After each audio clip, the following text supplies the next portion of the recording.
Welcome to the NoFace Show. And I love your mindset because you're always 2 or 3 steps ahead, right? You're always thinking about the future. And there's a concept that I love to think about, and it's that artists and musicians always kind of live in the future.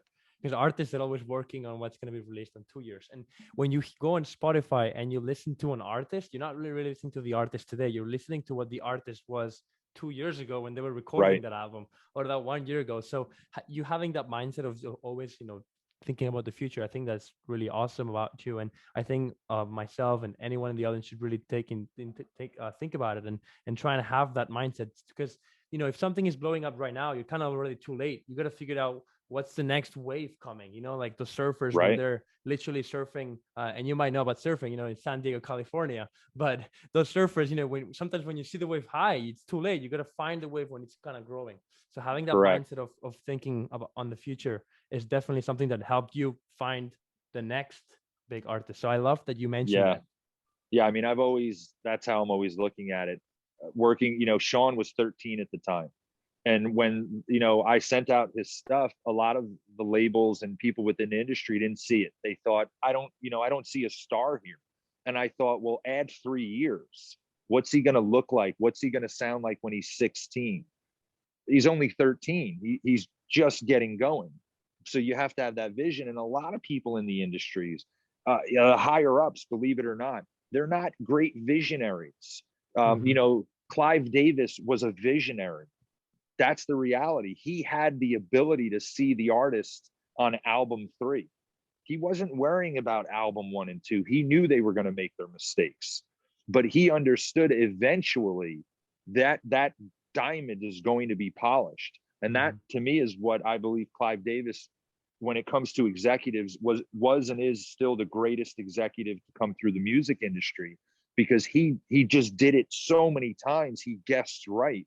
Yeah. Nobody guesses right that many times. You can't get lucky that many times. He did it because he had a system and he understood, well, where will they be in 5 years? Will they progress to a point where they have the ability to be a star? And he did it better than anyone. So I learned, I looked up to him coming through the industry from an executive side. I wanted to emulate what he did. And so my vision was always, okay, well, the artist is 14 right now. What will that artist look like when they're 18? Yeah. Because everything takes time to develop. So you can't just go on face value. You have to have that vision. And that's really great to hear. And I wanted to touch on something related to that. So you always hear all the success stories come from so much failure, right? A lot of these artists, they failed before they succeeded. I was talking to this. I'm in Spain right now, talking to this Spanish producer. He's mentioned how Rosalia's first album that she released, she did it in her as part of her thesis in from the degree that she was getting, and she was actually rejected by in a record deal in Spain. She was rejected, and that's how she got in touch with someone in the U.S. and then got signed then. But she was actually, her album Los Angeles, I think, or one of her later albums, was actually rejected before he got a record deal. So my question is, do you think that some of those music executives or some of the top music industry people are lacking that vision, or why do you think there's so much rejection before the success for so many artists? 100% they're lacking the vision. The record executives, for the most part, labels, for the most part, have really no idea what's going to work. They don't have their ear to the ground. The successful executives who have come through, Puff Daddy and Jay-Z, they were in it.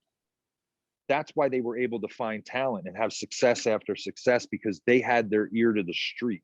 And so, executives, for the most part, especially today, they're grading an artist based on their social media presence, not on their music.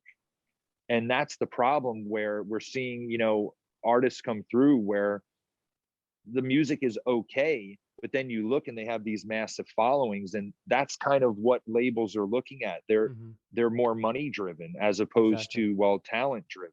So there are artists. Sorry to cut you. There are artists who come through like that. I don't think most executives really know good music. I think they're looking at numbers and they're kind of playing Moneyball with the music industry, and they're thinking, well, if the artist has 10 million followers, they must be good. And that's not really the case. Yeah, and I wanted to mention that because obviously signing an artist is a huge investment for the record label, right? And a lot of the times they're looking for their own success, which comes with money. And when money comes in, like the whole thing gets serious, especially when an investment of hundreds of thousands of dollars has to be made. Do you think maybe that's what's stopping those labels from having that vision? Because it's easier possibly to have that vision when you don't have your own money at risk, but when these labels got to put their own money, that's maybe what's stopping them from having that vision. Absolutely. Well, labels used to develop artists. That's what A&R was. They had developmental deals. That's all gone. The internet destroyed all that. Social media destroyed all of that. And then, nobody buys music anymore. So there's no money to make on the label side when it comes to, well, let's invest $2 million into an artist. And if it doesn't work, oh, well. Back when I came through, they were developing all kinds of artists. They were signing all types of artists who had nothing. There was no following. They weren't touring. They had no gigs going. They just thought, well, we can develop this artist and we could make this artist big. They don't do that anymore. So of course they're going to be shy to pull the trigger. And when they do pull the trigger, they want to make sure that, well, does the artist have a following already that we could sell to? And can we turn that into money? It's extremely monetarily driven.